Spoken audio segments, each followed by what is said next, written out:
Anthurium. So aside from orchids, may other plants din po. Moonlight, Anthurium, Imperiales, mga Philodendron. Yes. Ayan, tapos yung mga small pals, Cattleya, blooming size. Wow! Walang flower ngayon na Cattleya. Nabibili kasi Saan agad ba yung sa Cattleya? live. Ayun po, yung nakasabit. Tara, tingnan nga natin. Yan, diretso tayo. Okay, saan po yung Cattleya? Ayan nata. Okay. Ayan. Ito po Cattleya. ba?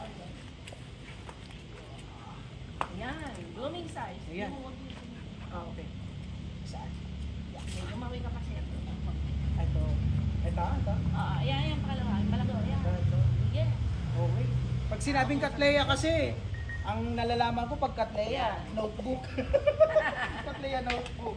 Warm welcome. Ito, may mga ID siya. Bawat Cattleya natin. So ideal din ma'am no, na kailangan may yung orchids farm po natin may cover. Oo, may net. Orchids. Kailangan meron siyang net. Para Ayan. saan po, ano pong purpose? Para ano yan, yung UV rays natin, di ba, mainit. Kailangan masala ng net na yon. Kailangan, ilan percent? Shade. May shade. 70%. Ilan to? 70%. 70% yung ini-import ni Charlie. Para hindi siya direct sunlight, Direct no? sunlight. Kasi Kailangan pag- niya na shade. Kasi pag medyo direct sunlight siya, medyo mabilis malanta, no? Oo, hindi siya pwedeng direct. Masusunog yung dahon. Ito, mga Cattleya to. Wait lang daw, ma'am eh. Hindi. Medyo mainit lang, Sarah. Ito pa pala, ang dami. Ma'am, dito tayo manggaling. Mas maganda yung background dito. Ma'am, papunta po tayo doon para makita naman natin ang iba pang. Ma'am, Ayan. dito po kayo. Okay. Ma'am, i-ano nyo sa akin yan ha. Ito mga... Anong wala? Sige. Ma'am, aside... pwede. Okay, ma'am, aside from other... dito ba? Okay, ma'am, aside from mga orchids, ano pa po yung mga pwede nating makita dito na mga halaman na pwedeng bilhin po ng ating mga kababayan? Marami tayo dito ang Philodendron, Calathea, Okay. Saan po yung mga yun, ma'am? Citronella, meron din tayo dyan. Oh, may citronella din po kayo dito. Alam mo? Oo. Kasi kailangan dito sa garden niya, sa mga sulok-sulok. Ito po, ma'am, anong tawag po dito? Ano po ito? Lisa, from Holland to. Ang ganda, oh. Lisa, Philodendron, Lisa. Ngayon lang ako nakakita ng ganito. Kapatid ng ano yan, parang black cat dito. Pero hindi siya, Lisa, from Holland. Ang ganda, ang laki-laki. Lumalaki po ito, ma'am. Lalo pag tinanim sa ano to, nagwa-wild. Or ideal sa pasula. Maganda nga yun, kung tataasin naman ako, trailing. Yes, so. At saka ito, ma'am, ano pa po ito? Doti, Calathea, Doti. Calathea. Yan. Itanong niyo sa malaki. Ito yung merong Praying plant. May dormancy. Praying plant. Prayer plant. Pag alas sa ito, nagkakasal.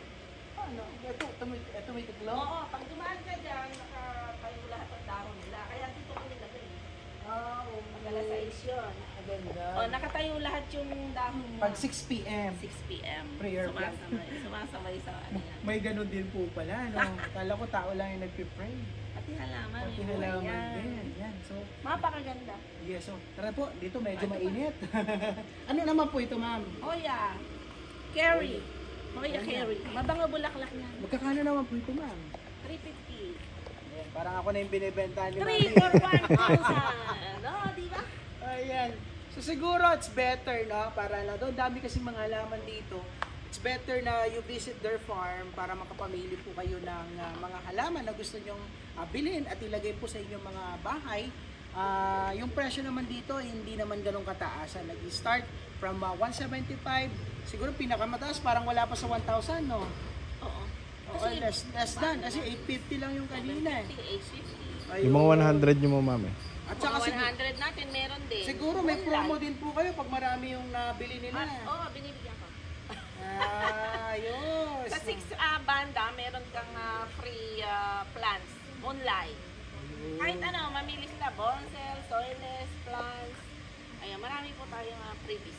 Yes, ma'am. Ma'am, makikita natin dito parang napaka-successful yung pagtatanim po ninyo. May training po ba kayo sa paghahalaman?